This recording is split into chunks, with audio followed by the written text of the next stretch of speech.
Eleazar Garbizo Gálvez, autor del libro Pedro Velázquez, Auge y Caída del Caudillo de Coquimbo. ¿Cómo está, Eleazar? Bien, viene en todo caso interesante hablar de lo que ha conmocionado en realidad el puerto de Coquimbo, pero una buena forma de compartir la historia de este personaje. Sí. Te pido no apoyar para que no se nos quede eso, por favor. Oye, lo más general, ¿por qué partes, por qué escribes este libro? A ver, esto parte alrededor de el 2006 más o menos. El 2006 finalmente Pedro Velázquez es condenado por la justicia, pero ya el año 2002 yo tuve el interés de poder escribir algo porque él cumplía 10 años en el poder. Y era realmente un fenómeno político que le había cambiado radicalmente la comuna o la cara a la comuna porteña, con obras faraónicas y todo el tema. ¿Ese es el motivo? ¿El claro, principal motivo general que te llamó la atención, este animal político? Es que lo que pasa es que él, si uno le sigue la historia, alguien que cargó bolsa en la feria, alguien que pedía monedas en la calle, alguien que bajó de la parte alta hacia Playa Changa y tenía sueños. Hay que ver un poco el contexto de Coquimbo. Hoy día Coquimbo tiene la cruz, la mezquita, el barrio inglés, pero antes eran calles de tierra, la parte alta, sin alcantarillado, sin pavimento, sin nada. Y él llega al municipio con esas ansias en realidad. Lo que pasa es que no lo pescaron porque tenía 28 años solamente. Sí, tú en el libro describes que la reacción de algunas personas que se descolocan cuando él les cuenta que quiere ser alcalde. Claro, porque finalmente él no viene del establishment de la política. Él parte en la Junta de Vecinos de la parte alta, Ánima del Quisco, un barrio bravo en el puerto de Coquimbo, pero tenía algo que muchos de los políticos se quisieran, que es Ángel, tenía un carisma, una forma de relacionarse con la gente, mientras la mayoría de los candidatos en aquella época estaban dedicados a sacarse la fotografía o ir a los medios. Él no. Él se preocupaba de poder trabajar o de poder entrevistarse con la gente humilde, de la parte alta, del llano, de San Juan en realidad. Veamos el libro, mostremos por favor el libro porque te quiero preguntar cómo se desarrolla el libro. ¿Lo puedes levantar un poco? Sí, ahí. Ahí está el famoso libro Pedro Velázquez, Auge y Caída, que es de tu autoría. Y, ¿cómo es la forma del libro? ¿Cómo abordaste el libro? ¿Cómo se constituye el libro?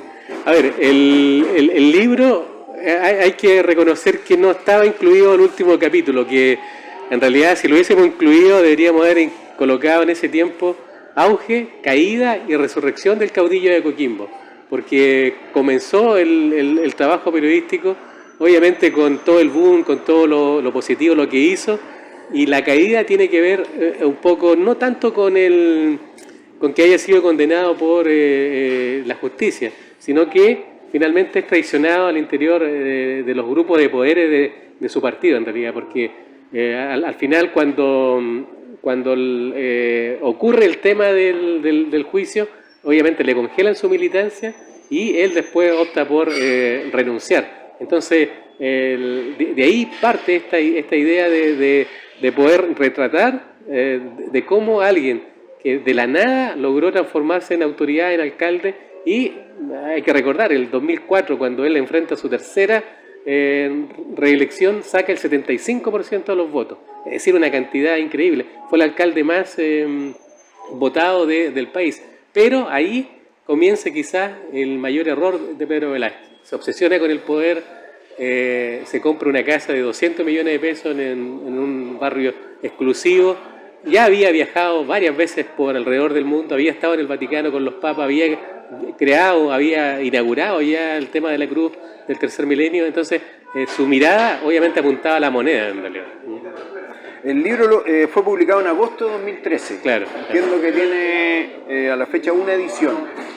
Claro, tiene una edición y fue hecho en aquella oportunidad cuando ya era diputado, pero se enfrentaba a su primera reelección como diputado. Ahora, el libro era riesgoso porque las elecciones eran en noviembre, en diciembre en aquel tiempo, y el libro fue lanzado en noviembre, ya estaba editado ya. Entonces yo siempre creía, en el reporteo que yo hice, que esa elección Velázquez la iba a perder. Así que el título... La segunda.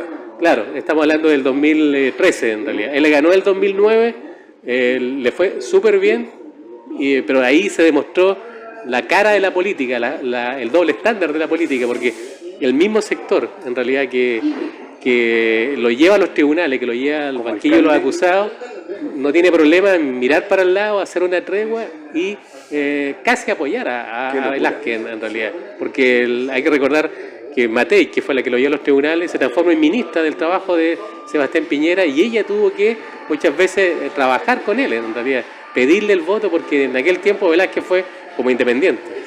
Entonces era el triunfo y su voto era clave en los proyectos que quería implementar Sebastián Piñera en realidad. Él dice que, Pedro Velázquez, en tu libro, dice que él se transforma en la niña bonita al ser independiente. Oye, una vez que se publica el libro, ¿cuáles son las reacciones de los círculos cercanos de Pedro Velázquez? Bueno, ¿Qué reacciones tienes tú? El mayor recuerdo que yo tengo es que cuando lo lanzamos en el Centro Cultural Santiné, habían 3 personajes que estaban vestidos de negro, que eran mujeres de la parte alta de Coquimbo. Había sido enviada exclusivamente a ver cómo era el entorno o lo que uno iba a decir en realidad.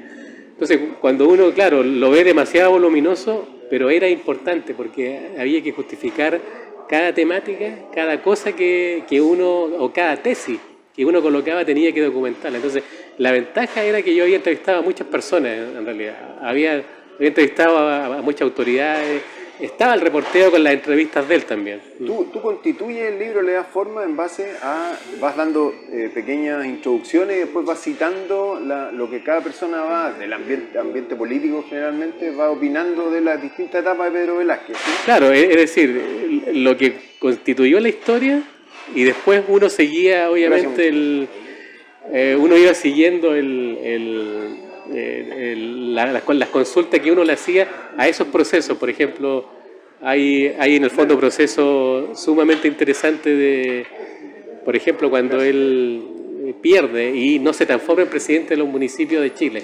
Esa fue una derrota muy dura para Velázquez. Un par de intentos ahí, ¿no? Claro, cuando él la tenía ganada, por lo menos la primera, ya la tenía lista ya. Y él le da la oportunidad en aquel entonces al alcalde de Valparaíso, Hernán Pinto, para que exprese su postura. Le entrega la palabra. Le entrega la palabra y ahí se equivoca, porque Pinto era ducho en política y da vuelta a la elección. Pinto pide una nueva votación y ahí pierde. Velázquez. Claro. Pero ya Velázquez tenía amarrado, había viajado por todo Chile, amarrando los votos de la democracia cristiana y de los diferentes partidos en realidad. Eleazar, voy a ser más directo. ¿Tuviste alguna opinión de Pedro Velázquez en relación, que él te haya dicho a ti, en relación al libro? Yo siento que no lo leyó. Ahora quizás en la última parte puede ser, pero en principio es que uno como periodista tiene, o por lo menos en mi caso tengo la información de no preguntar a quien uno le hace un libro si le gustó o no, porque esto es entre una biografía no autorizada y un reportaje periodístico, una investigación periodística. Entonces cuando se trata de eso, él sabe que lo que está aquí, todo es verdad, porque yo al final fui protagonista de toda la historia política de Velázquez, con lo alto y bajo. Entonces lo único que yo recuerdo es cuando él planteó, cuando le hicimos una entrevista radial, que los tribunales no íbamos a ver, porque él tenía la sensación de que este libro me lo había enviado a hacer Matei. Esa es la gracia que tiene este trabajo, porque la gente vinculada a Matei, al revés, creía que me lo había mandado a hacer el blanquismo para blanquear la imagen de Velázquez sin leer el libro, y el sector de Velázquez creía que me lo había mandado a hacer Matei para destruir más todavía a Velázquez, siendo que en el fondo podrían haberme utilizado para poder hecho este trabajo en realidad. Oye, ¿cuál es tu opinión? Porque Pedro Velázquez, recientemente fallecido, era un político, era un tipo transversal, era un tipo que anteponía ante cualquier circunstancia el bienestar de la comuna. ¿Cuáles son las primeras reflexiones que tú tienes en relación a Pedro Velázquez? Es bastante contradictorio, ¿no? Porque si uno empezara a desglosar, efectivamente él quería transformar a su comuna y lo hizo. Basta con ver la mezquita, la cruz, el barrio inglés y todas las obras que hizo, todo el alcantarillado y todo eso. Hay una labor silenciosa de llevar a mucha gente a la universidad, a hijos de gente muy humilde de la parte alta que la logró instalar en la universidad.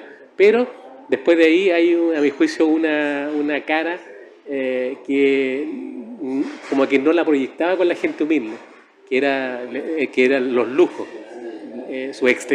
Era bastante excéntrico en realidad. Es decir, lo de la casa fue uno de los ejemplos, cuando ya veía que tenía excesivo poder, o él sentía que tenía mucho poder, él creía que estaba sobre incluso la autoridad. Hacía cosas que eran muchas veces al filo de lo de la Contraloría, lo de los tribunales y todo el tema. Tú citas que en algún momento tanto su señora como él declaran que se arrepienten de haber tenido una casa tan lujosa. Él se arrepiente, en el fondo, sobre todo él. Lo que pasa, eso es lo bueno que tiene un poco los trabajos periodísticos, es decir, uno cuando concibe hacer un libro vas quemando etapas y obviamente uno después, cuando ya se transforma en diputado, uno lo entrevistaba. Después, cuando perdía como diputado, lo volvía a entrevistar y ahí le iba preguntando de qué se arrepentían en realidad, porque al final él termina viviendo justamente donde partió, en la parte alta. O sea, vuelve a la parte alta porque aparte perdió la casa. Quizás para mí el gran enigma son las propiedades de Velázquez, la fortuna de Velázquez. Porque se habló mucho, ahora esa es una investigación más para fiscales, pero sería interesante ver qué es lo que tenía realmente Velázquez, si tercerizó todo, si lo traspasó a fundaciones o a sus propios hijos. Ahí no lo tengo claro, ahí habría que hacer una segunda investigación para saber dónde están finalmente. ¿La harías? ¿Te interesa? Es que ya a esta altura da lo mismo, porque él ya no está... Eso, pierde validez. Claro, pierde. Quizás lo interesante sería lo que pasó en el mismo funeral, cuando su hijo se instala en la iglesia de la Cruz del Milenio y dice que él va a cumplir todos los sueños inconclusos de su padre. Ahí hay una velada opción de que él quiere ser el heredero de Velázquez y ya por lo menos es concejal. ¿Te parece que podría llegar a ser? Sí, sí. No, y un poco, es que lo que pasa es que Velázquez, ¿qué es lo que demostró? Que no estaba muerto políticamente cuando el sector que lo llevó a la justicia o la derecha dura de la UDI, sobre todo, y la senadora Matei, creían que sacando de escena a Velázquez, llevándole a una cosa perpetua en el caso del alcalde, creían que el tipo ya estaba muerto políticamente y no. En el fondo, primero quería ir como concejal por el Partido Comunista, iba a ir por el PPD, lo bloquearon por todos lados y después, cuando quería ir a diputado, la derecha le dio la oportunidad, no lo persiguió, porque sabía o ellos creían que lo iban que no lo iban a reelegir en realidad. Sí. Leyendo tu libro, que es muy interesante, efectivamente me parece que ese punto, porque en algún momento la derecha se niega o no hace una acción que pudiese imputar lo hace porque la derecha olfatea que en algún momento puede ser favorable a ellos, Velázquez como diputado. Porque era ¿Tienen la lectura de esa es la lectura que hizo, por lo menos el 2009. No impugna la candidatura, lo deja ir pensando en que estaba demasiado fresco el recuerdo de lo que había pasado con él. Pensando que no va a salir electo. Que no va a salir electo. Pensando que una vez electo se puede sumar a ellos. No. Un poco la derecha sacó el cálculo, que dándole la pasada, dándole la opción de que fuera, finalmente iba a ganar el candidato de ellos, en realidad. Que la gente lo iba a castigar. ¿Rompía el doblaje que había? Que eran doblajes. Claro, porque siempre allá los Walker salía también el del otro lado, en concreto. Nunca habían doblado, nunca había sacado, o había perdido un parlamentario, porque el 89 tenía Morales, pero de ahí nunca más tuvo otro parlamentario en la derecha en el 8º distrito. Es muy loca lo que uno puede empezar a proyectar en relación a cómo se movieron las piezas en ese periodo. ¿Y qué es lo que demuestra ahí? Que Velázquez no estaba muerto políticamente, tenía un caudal duro, y ojo que Novalle igual, porque él es de Ovalle, él nació en Novalle en realidad. Pero claro, Novalle, hizo toda su carrera en Coquimbo. Pero Novalle tenía menos apoyo que en sí, Coquimbo. obviamente era que obvio. Sí. Oye, me gustaría que habláramos un poquito él se relaciona y tiene choques grandotes, por ejemplo, con la Iglesia Católica. Claro, ahí también se produce algo bien especial, porque llega un momento en que, entiendo, el Vaticano empieza a tener una relación directa con Pedro Velázquez, sin pasar por el Donoso, que era la autoridad acá en la zona, digamos. Sí, lo que ocurre es que Velázquez no se andaba con chingas. Claro. Él no se relacionaba con los seremios, él se relacionaba con los ministros, en realidad. Y si había que ir donde el presidente de la República, iba. Acá es lo mismo. Él no iba a hablar con el obispo local, no. Él iba a la curia en el Vaticano, con Ratzinger, con Juan Pablo II, pero para eso tenía que tener al asesor clave. Y en ese sentido el asesor clave era Ramón Bravo. Él fue el que le ayudó mucho a poder abrir las puertas. Pero también Bravo tenía conexiones con el obispo Piñera, Bernardino Piñera, también tenía en aquel tiempo con Francisco Fresno y también el cardenal Jorge Medina Esteve.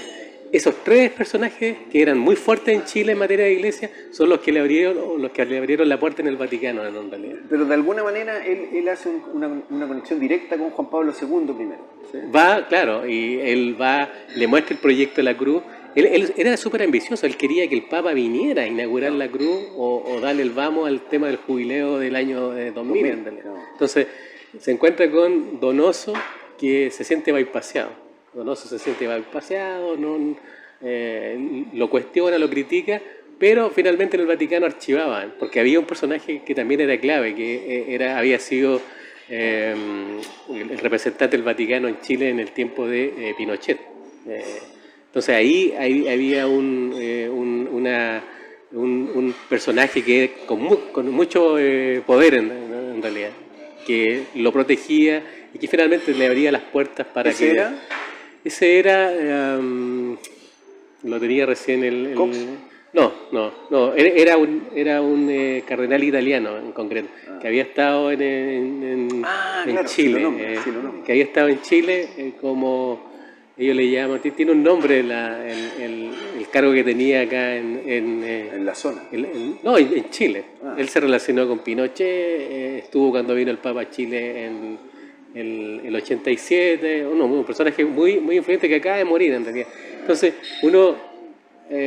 si Velázquez hubiese fallecido 10 años atrás, ten por seguro que ahí en la cruz hubiesen estado todos los líderes mundiales de la curia chilena, en realidad. Claro. Piñera, Fresno y también Medina Esteve. Ahora, hay un tema también de donaciones que hace el Vaticano, porque cuando uno lee tu libro, a mí me parece que a Donoso no solo le molesta esto de que lo bypaseen por su cargo, sino que además lo bypaseen porque las donaciones pasaban directo a la cruz del tercer milenio. Es que se generaba una contradicción, porque mientras Donoso, porque hay que recordar que Donoso asume el 97, cuando hay un terremoto, hay aluviones acá, y se habían caído las iglesias. Entonces, mientras Donoso se esforzaba por pedir donaciones para recuperar los templos, Velázquez le llegaban miles y miles de dólares sin moverse del escritorio, en realidad, para la cruz del tercer milenio. Sí. Sumando y restando, ¿cómo son, según tu opinión, en el último tiempo fueron las relaciones con la iglesia? ¿Se reivindica, se acerca a la iglesia? Porque él siempre está hablando de Dios en su Es que yo siento, nunca lo hablé con él, pero es que yo creo que se transformó evangélico, o ya no tanto ligado a la iglesia católica, porque sus grandes líderes habían fallecido, los que comentaba recién. Entonces él como que tiende a tener un discurso mucho más vinculado a esa iglesia, ¿no? O sea, de alguna manera se termina alejando de la iglesia. Claro, porque finalmente van cambiando los líderes. ¿Por qué? Porque hay que recordar que la iglesia sufre un duro golpe. El 2002, cuando sale Cox de La Serena, y aquí está lo interesante que después lo reveló el diario El Plan B con un reportaje que hicieron muy, muy bueno en el caso de La Nación en domingo, que deja al descubierto la relación impropia que había tenido Cox con algunos menores acá en La Serena. Hay un libro y que lo alejan de acá, pero ¿cómo lo blanquean? ¿Cómo blanquean la salida de Cox? Dicen que él se va a encargar de todo lo que tenga que ver con el jubileo 2000. O sea, estaba perfecta la coartada en realidad, porque ya todos sabían lo que se venía. Entonces, poco a poco, esa mala imagen que tuvo la iglesia, obviamente repercute en la figura de Velázquez. Pero también tiene que ver con que ya Velázquez había dejado de ser alcalde. Entonces ya no habían razones para seguir teniendo tanto poder de la Iglesia cuando uno sabe que la labor del legislador es muy distinta a lo que a él le gustaba, ojo, a lo que él más deseaba, o lo que más le gustaba era ser alcalde de Coquimbo. Entonces por eso que resintió mucho cuando tuvo esa cosa perpetua de no poder ejercer como edil. Sí, que era bien explícita. Y ahí se produce el espacio para que él después sea diputado, porque entiendo que al final terminó siendo como un espacio legal el que él hubiese podido... Porque entiendo que hoy día, si tú eres condenado por fraude al fisco, como es el caso de Velázquez, ya no podrías ejercer, como servidor público ya abarca todo. Claro, lo que pasa es que eso está implícito en la nueva Constitución. Lamentablemente eso no siguió adelante en realidad. Pero hay un tema ético, y ahí es donde siempre, muchas veces uno se lo consultaba, más allá de las normas, todos decían que era ético que no se presentara por lo mismo, porque ya estaba... Entonces, claro, cuando uno lo ve en el contexto de hoy día, el caso audio de Hermosilla y todo lo que hoy día está un poco en boga, lo que le ocurrió a Velázquez es nada con lo que sucedió después. El caso de Bob Gatt, el caso Coima, son montos mucho mayores que lo que porque se le enjuició a Velázquez. Lo que pasa es que a él al final le quisieron cortar la carrera. Ese es el desafío de fondo en realidad, porque iba demasiado rápido, iba muy rápido en concreto. Pero en algún momento, siguiendo por esa línea, porque acá en la zona es un caudillo, ¿sí? Pero, ¿cuál es tu opinión? ¿En algún momento él logra marcar presencia en las grandes ligas a nivel de país? No. ¿Y cuál es la anécdota que yo igual en el fondo la escribo? Y me la dice Adolfo Saldívar, que era el líder de la democracia cristiana. Y él me dice, ¿quién es Pedro Velázquez pasado los vilos? Nadie en realidad. Entonces, ahí Velázquez se dio cuenta que era utilizado. Es decir, cuando había que traer a un presidenciable, cuando había que apoyar a un ministro que se quería postular a otra cosa, siempre recurrían a Velázquez por el poder electoral que tenía.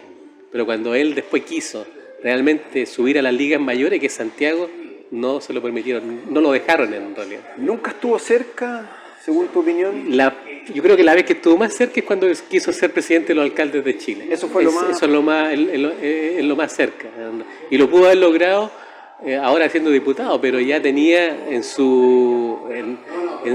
peso en su cabeza el tema de la deuda, que al final con los intereses terminó, creo que iba como los 600 millones de pesos ya. Claro, los intereses. Oye, otra figura con que se enfrenta con él y me gustaría escuchar en términos generales, ¿cuál es tu opinión? Porque es un enfrentamiento bien camaleónico, Evelyn Matei. Mira, un poco lo interesante que tiene el reporteo, que nosotros se lo preguntamos directamente como estamos acá a Evelyn Matei. Cuando vino por otra cosa... ¿Lo hablaste con ella? ¿Ah? ¿Lo hablaste con ella? Claro, y se lo pregunté directamente, y de hecho está grabado en realidad en un video, en realidad. Y ella se la saca, oye, y me dice algo así como, ¿y tú ves que yo con el presidente Sebastián Piñera tuve enormes problemas y mira cómo estoy, y mira dónde estoy? Entonces con eso quiso decir...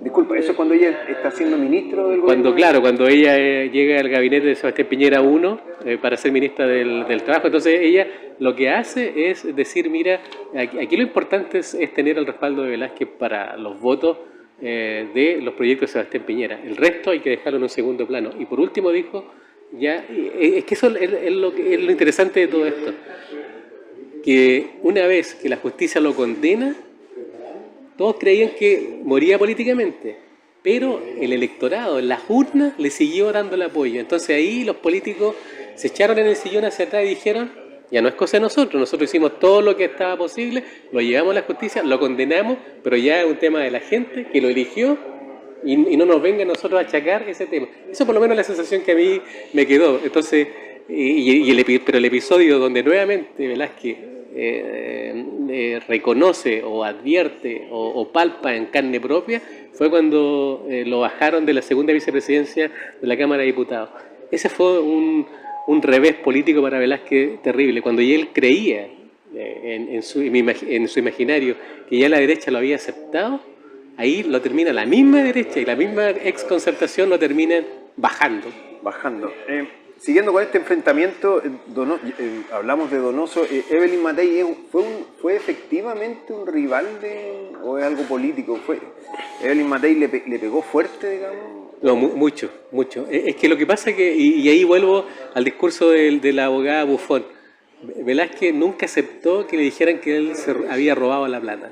Para él, él falleció insistiendo que él no robó un peso y que todo fue un montaje, que todos lo querían hacer daño, le querían un poco cortar su carrera política. Por eso lo llevaron a la justicia y él se escuda un poco lo que tú planteabas en principio, que nada fue unánime. Le sacaron una condena, por ahí no lo culparon, y la otra, que es de fraude al fisco, fue dividida. Entonces él siempre dijo, oye, mira, acá no había nada, por eso que y le echaba la culpa a a los abogados, a su entorno judicial y todo el tema. Mira, la información obtenida de tu libro dice que él fue juzgado por fraude al fisco y negociación incompatible. Fue absuelto de la segunda y por lo tanto fue solo condenado por fraude al fisco.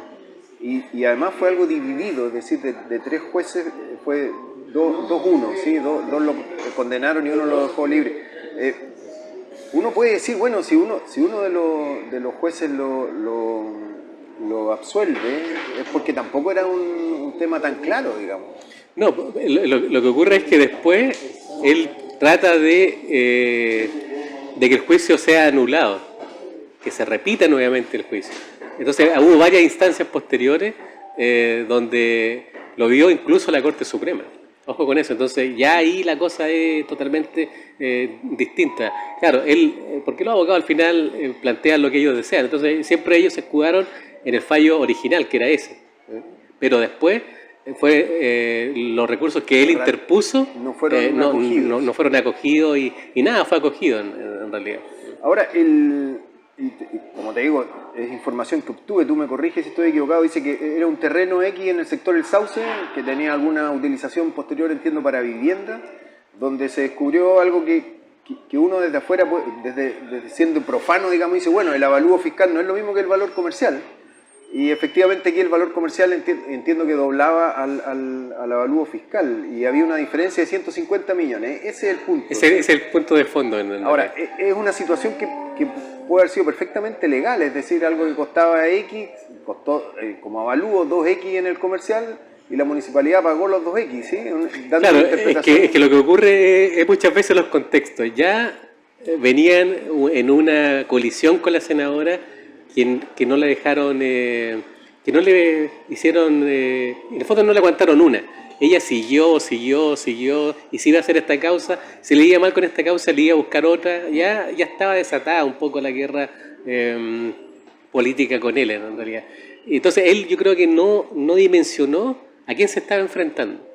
Ojo con eso. Entonces él creyó, lo que él saca el 2004, él cree que ya con esa es inmunidad para hacer lo que él estime conveniente. Porque en el caso de los terrenos, yo al final lo coloco de la siguiente manera. Uno va a visitar los terrenos, efectivamente, fueron ocupados para lo que realmente Velázquez había trabajado, para viviendas sociales. Entonces, sácale el tema de los montos. Finalmente la cosa se ocupó para eso. Y lo otro que fueron todos los concejales los que aprobaron el tema de la compra, en realidad. Qué gusto conversar contigo, Eleazar, porque para allá iba. Porque dicho de otra manera, supón que mañana eres tú el alcalde o soy yo el alcalde. Y efectivamente hay un valor comercial que es el doble del avalúo fiscal. Y como alcalde uno, bueno, el valor comercial, se realiza la compra. Yo no recibo nada como alcalde. Es decir, todo según los cánones del comercio. Al final, él termina pagando por ser el responsable. Claro, lo que pasa es que... Sin embargo, disculpa, aquí termino. Sin embargo, es tan responsable él como el resto del Consejo Municipal. Bueno, todos los concejales desfilaron por los tribunales, ojo. Todos los concejales estuvieron en el banquillo, en realidad. Lo que pasa es que lo interesante de la nueva reforma es que tú ves, bueno, ahí está un poco la estrategia de un poco de la derecha. Le empiezan a revisar todo. Entonces, al final cruzaron datos que él asesoraba como a contador y abogado a uno de los empresarios fuertes de acá en Coquimbo, que también falleció, Héctor Arsen, en realidad, con quien él había trabajado cuando empezó su carrera como contador en realidad. Pero eso no cayó dentro de o no caía dentro de la segunda, que era negociación Claro, incompatible. eso no se lo probaron, pero en el final la gente se queda con que ya Velázquez hacía negocio en realidad, que ya estaba pensando en fraguar futuros negocios concretamente. Ahora, ¿de los concejales hubo alguna pena para ellos? No, nada. Ninguna en realidad. Solamente el alcalde fue el que tuvo toda la ¿No te mayor parece que ahí responsabilidad. había una especie de vacío también? Puede ser, porque eso fue lo que apeló siempre Velázquez, que si debieron ser condenados, también debió haber sido condenado el resto de los concejales. Lo que ocurre es que Velázquez siempre tenía en su momento, después del 2004, porque ojo, antes las elecciones eran todos juntos, no era separado alcalde y concejales. Entonces, con la alta votación de Velázquez, todos los concejales, o la mayoría que salía, era del mismo sector de Velázquez, él los tenía manejados en realidad. Entonces ahí no fue el caso de acá, porque en la elección del 2004 salieron concejales de derecha que intentaron fiscalizar, pero él se la ingeniaba, él se la arreglaba para armar viajes, para darle sus cosas, llevarle, de colocar en el municipio funcionarios que eran afín de este concejal, y ahí se fraguaba todo en realidad. Y era muy transversal políticamente, Partido Comunista, ideológicamente. la derecha, la UDI, todos los sectores. Entonces e incluso el tema de los medios de comunicación. Cuando tú hablabas, ¿no? Oye, yo hice una revisión de los diarios nacionales, fueron muy pocos los que hablaron sobre la muerte de Velázquez, o sobre todo de la historia. Él se dio el lujo de poder gestionar, o su entorno en realidad, gestionar un reportaje, Pedro el Grande, en uno de los cuerpos más influyentes del Mercurio, que era el cuerpo D. Y ahí salió el reportaje, en realidad. Ojo, que internamente también fue cuestionado. ¿Por qué? Porque la manera como estaba redactado era evidente que no habían buscado todas las fuentes. Es decir, era una operación para instalarlo nacionalmente. Yo quisiera... Porque uno ve la mezquita, el barrio inglés, el posicionamiento en general, temas turísticos de Coquimbo, las pavimentaciones participativas, eso tenía implícito el tema de los alcantarillados también. Puede haber dos opiniones. Él fue un muy buen alcalde. En el fondo el mejor que ha tenido Coquimbo. Claro. El mejor alcalde que ha tenido Coquimbo, quien revolucionó Coquimbo. Si los puntos negros, yo siento que ya eso, con la elección del 2009 y la reelección del 2017, quedó zanjado. En temas de ejecución de obra, en temas de conducción de la municipalidad, en temas de una persona que entregaba apoyo a la gente que lo necesitaba, ¿fue un buen alcalde según tú? Excepcional. Fue un alcalde excepcional en realidad. Bajo esa lógica que tú estás hablando, porque al final hay alcaldes que son temerosos, un poco temerosos a caer en irregularidades, a no gastar mucho dinero, de no cruzar un poco la barrera para no verse cuestionado por la Contraloría o por el tema judicial. Lo que ocurre es que acá al final se cruzó el tema político. Es decir, él era tan brillante en la manera como encaraba sus proyectos y lo llegaba hasta el final, porque ojo, hay que recordar que para la Cruz estuvo hasta Lavín, Joaquín Lavín, el comandante Arancibia, y que le costó obviamente la salida a varios, y cuando él los trae acá para que conozcan la obra, para que ayuden, eso remecía a toda la concertación, y ya él le daba exactamente lo mismo, porque él sabía el peso que tenía electoralmente. Insisto, lo que ocurre es que finalmente se enfrentó a una senadora nacional, que ya venía un poco precedida del Piñera Gate, venía precedida por el tema hubo ahí los audios de un reportaje con el tema de la droga en el Parlamento, en el Congreso, que obviamente ella estaba en otras lides en concreto.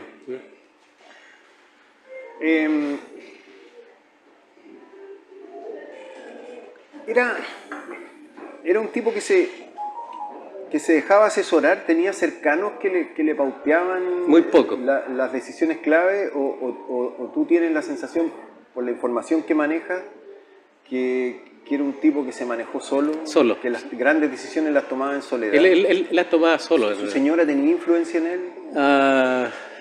Es que igual hay mitos de fondo en realidad, porque si bien en los grandes momentos aparecían juntos, pero todos internamente se plantea que estaban separados. Pero, por ejemplo, cuando él asume como diputado el 2017, va con su esposa y sus 2 hijas, en realidad. Entonces, una imagen familia. Una imagen familia, de unión y todo el tema, pero basta recorrer un poco el libro y hubo hasta una denuncia en un retén por violencia intrafamiliar. Ahora, ¿dónde estaba la fortaleza de Pedro Velázquez para hacer estas grandes, para ir pasear a Donoso, para enfrentar a Matei, para querer hacer entiendo, la cruz más grande de Sudamérica? En el fondo la fortaleza era de sus padres, la fortaleza era de su genética, la fortaleza era de donde él venía. Yo siento que la fortaleza estaba en que lo que se proponía lo hacía. Era un trabajólico 24/7, era incansable en realidad. Bueno, era bastante joven, 28 años, le daba como para poder trabajar todo el día y exigirle a sus asesores lo que él quería, pero lo otro es que tenía un equipo que le abría puertas en los lugares clave, porque y ahí también tenía políticos en el lugar indicado. Por ejemplo, el senador Pizarro, que al principio era diputado, pero Pizarro le abrió puertas con los ministros.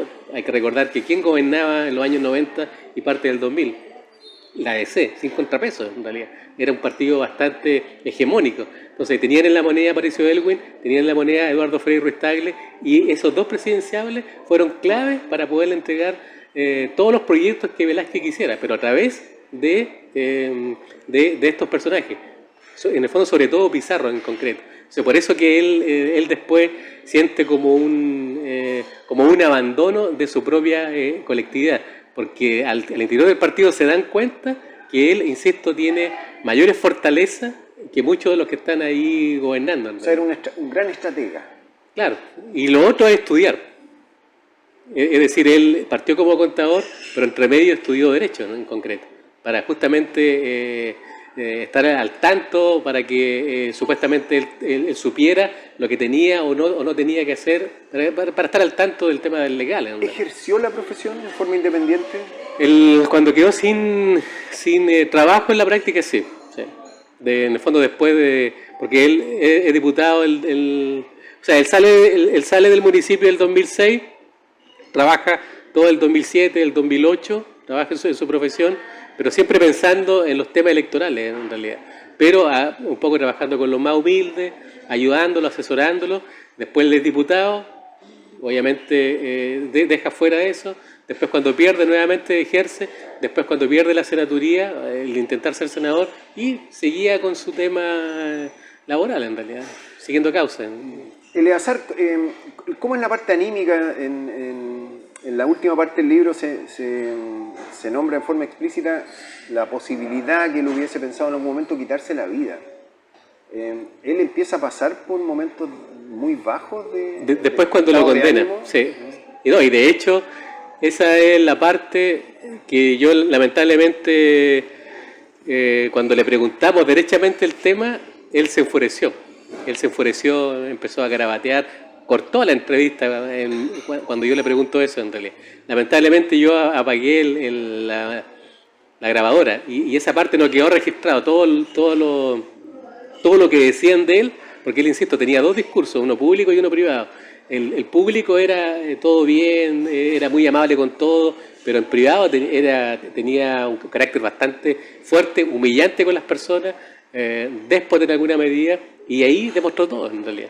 Cuando yo le consulto eso, él explota. ¿Pero eso fue un rumor o era algo con datos concretos? Bueno, yo al final en el fondo me atreví a preguntárselo porque quien me lo planteó era una fuente muy cercana, que tenía mucha cercanía con él.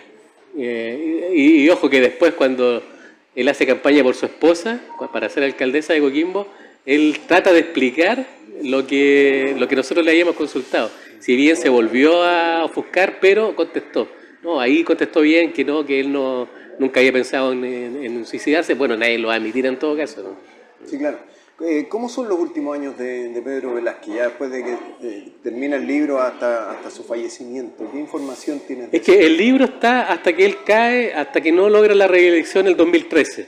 Después viene un periodo en que él ejerce su profesión, pero después insiste en ser diputado y lo logra, nuevamente lo logra. Lo que pasa es que ahí él ya había cambiado la política, en realidad, ya no era lo de antes, y él admite, después cuando pierde, esto fue el 2017, es diputado hasta el 2022, pero después cuando él intenta ser senador y pierde, él reconoce y dice que ya estaba cansado, que él no era lo de él, si bien el Parlamento le daba estatus, pero en lo económico la pasó muy mal, porque le dividían o le retenían la mitad de la dieta para poder pagar o para poder abonar en realidad a la deuda que él tenía en realidad. ¿Has pensado en un segundo libro, una segunda etapa? No, quizás seguir al hijo. Con lo que dijo el otro día, sería interesante seguir un poco la trayectoria del hijo. Ya habíamos tenido un acercamiento inicial en el Parlamento, cuando Velázquez asume el 2017, nosotros lo entrevistamos en el fondo del Congreso. No tenía la personalidad que tiene ahora está mucho más suelto. Felipe en realidad, que es como el heredero político de él. ¿Eres el periodista que ha manejado más información de Pedro Velázquez? No.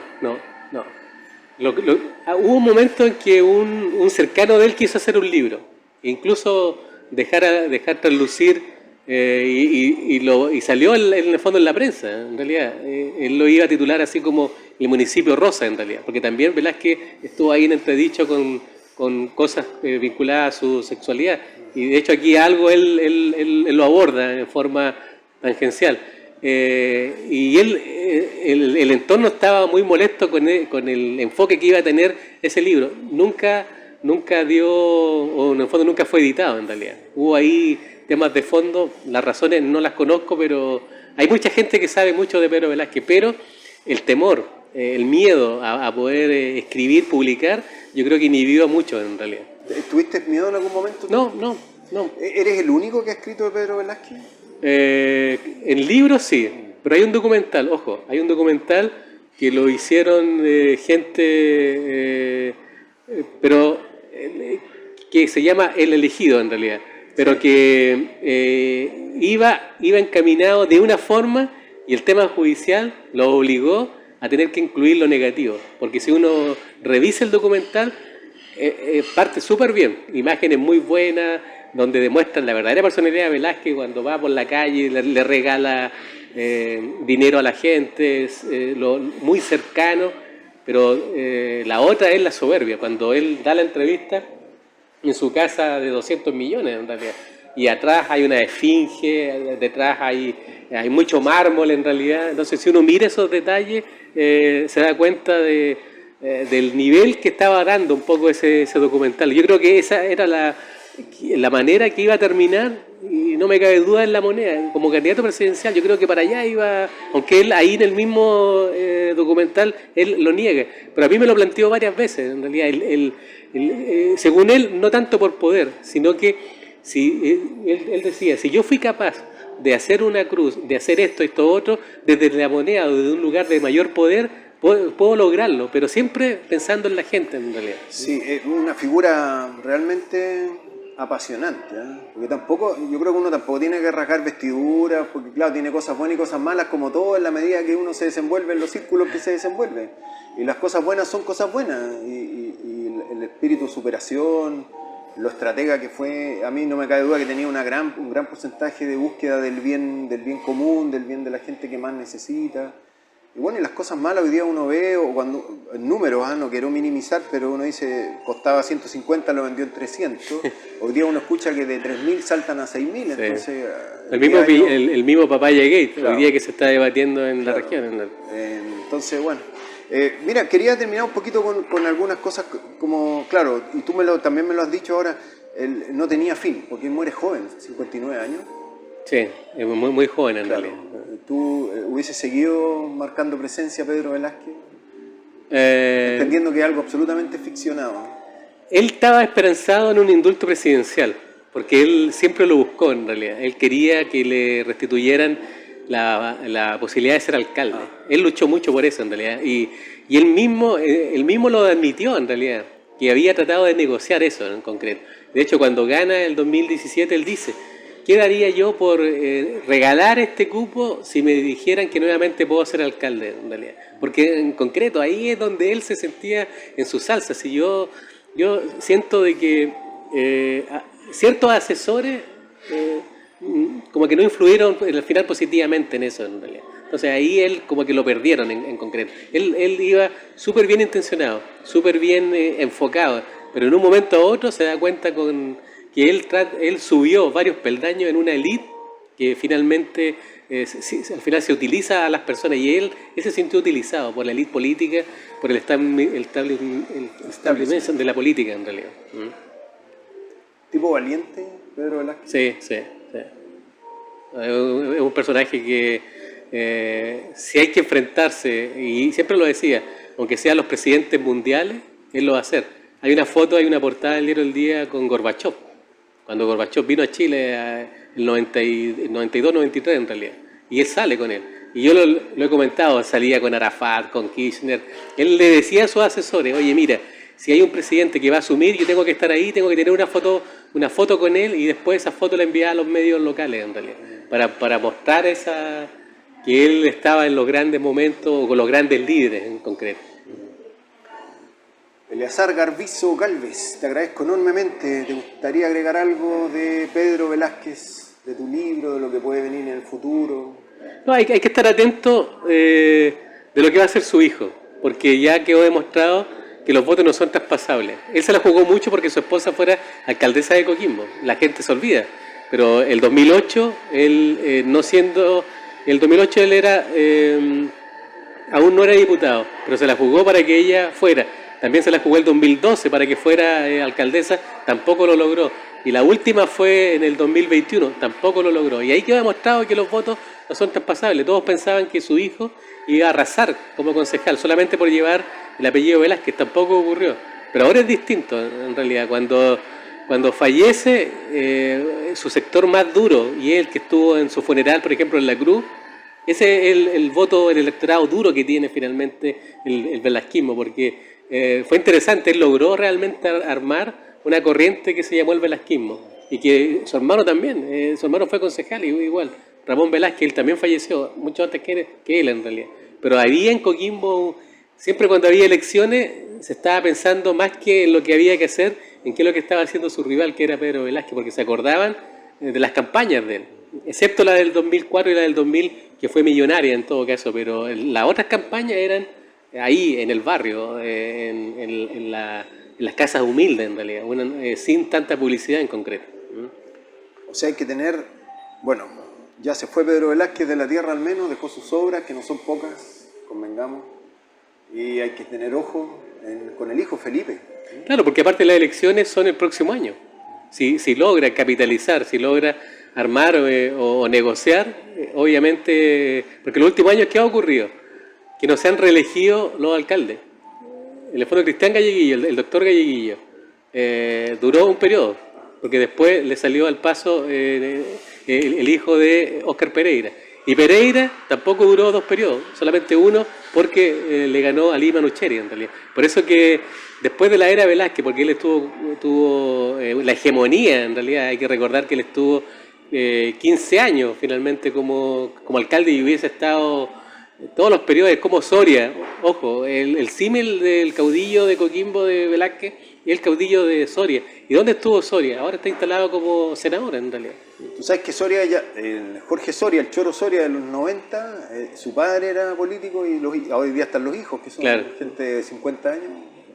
O sea, hay una camada que sigue gobernando Iquique, o que sigue con mucho poder en el norte. En realidad. Eso también quería obviamente Velázquez. Si el que ungía a Velázquez, salía. De hecho, José Montoya fue concejal, después fue core. Él siempre elegía líderes pero tenían que estar bajo la orden de él. Ojo con eso, ahí no había que ser creativo en realidad. ¿Por qué? Porque el poder lo tenía él en realidad. Esa era un poco la lógica. Yo soy el gobierno. A mí, para terminar, digamos, son gente que se levanta, independiente del partido político que sean, van corriendo como por otra carretera. Es que él estaba como en otra sintonía, Claro, él estaba como claro. trabajando en otra frecuencia. En Todo realidad. esto validado porque al final lo que vale son los votos de la gente. Claro, pero ojo, en Chile la gente le pueden hacer miles de cosas, pero cuando siente que le roban, eso cuesta mucho de poder enmendar rumbo en realidad. Y solamente queda el grupo más que ha estado siempre con él. Pero y se vio en la despedida, porque uno podría pensar que con todo lo que hizo debería haber estado poblado Coquimbo. Y no, todo el apoyo que había en la cruz se comenzó a diluir a medida que la caravana avanzaba. O sea, ni siquiera tuvo una despedida en la municipalidad, en la antigua municipalidad. No, ahí estuvo detenido 5 minutos y después se fue obviamente a lo que es a Guayacán, donde fue cremado en realidad. Entonces yo siento que hubo un cierto abandono. El funeral que tuvo no estuvo a la altura de lo que realmente él hizo por Coquimbo y tuvo solamente al voto o a los electores duros, a los que realmente confiaban con él, pasara lo que pasara. Así, ¿cuál era el eslogan más concreto en la parte alta? Sí, él robó, sí, efectivamente, todos roban, pero robó, pero mira lo que hizo en realidad. Entonces, eso, si bien le hace mal a la política, pero demuestra finalmente cómo la gente mira lo que hace la persona ahí en las casas, porque él financió muchas operaciones, llevó a mucha gente a estudiar. Esa parte yo creo que estuvo súper bien. Sí, yo creo que hubo ciertas cosas, es lo que yo ahora ahí hablo, que dio pasos en falso que lo terminaron hundiendo, Como cualquiera. como cualquiera. Sí. Oye, yo recomiendo 100% el libro, realmente, ¿no? Me parece que es como fenómeno sociológico, como fenómeno justamente de los aciertos de un ser humano y también de los errores de un ser humano. Yo creo que nadie está libre. ¿Dónde se puede encontrar el libro? ¿Cómo se puede adquirir el libro? Hay una librería en el centro, del que está en el patio colonial, es la única parte que está, y la otra Aquí es... en Balmaceda. Ahí en Balmaceda, claro, y la otra es al final contactar personalmente, claro. Que me pueden, es egarviso@gmail.com. Ahí pueden escribir para poder pedir un libro si lo desean. Yo lo he lanzado en Feria del Libro. Lo que pasa que ya con el título no todos se arriesgan a poder un poco a promover el trabajo en realidad. Insisto, me parece que es un trabajo muy interesante. Pedro Velázquez es un tipo muy interesante, desde la historia que va, cómo se va tejiendo su historia. El libro viene a coronar, o es parte también de lo que él fue. Te felicito, realmente un trabajo muy interesante que yo creo que cualquier persona le hace bien leer esta historia. Más allá de lo que uno pueda, como te decía, no hay que rasgar vestiduras ni nada de eso, pero Claro. porque además desnuda, muestra cómo se mueve la política. Sí, yo creo que ese es el gran tema al final de todo esto. Porque Pedro Velázquez es un tipo que entra al área política, pero va dejando obras que son concretas, ya la hemos hablado. Entonces, no es lo mismo que gente que entra a la política y sale con enlodado con ciertas cosas y al final uno dice, bueno, ¿qué es lo que hicieron? Y repoco nada lo que hicieron, ¿no? Yo creo que acá Velázquez claramente marcó una diferencia, ¿no? No sé si quieres agregar algo al libro. No, yo creo que está todo dicho. Obviamente agradecer esta oportunidad de dar a conocer un poco el trabajo. Yo te agradezco y poder a ti la contextualizarlo con los últimos hechos, como tú decías, cómo terminó la vida finalmente de Pedro Velázquez. Un caudillo muy disminuido en realidad, y olvidado, no con el reconocimiento que todos esperarían, no sé.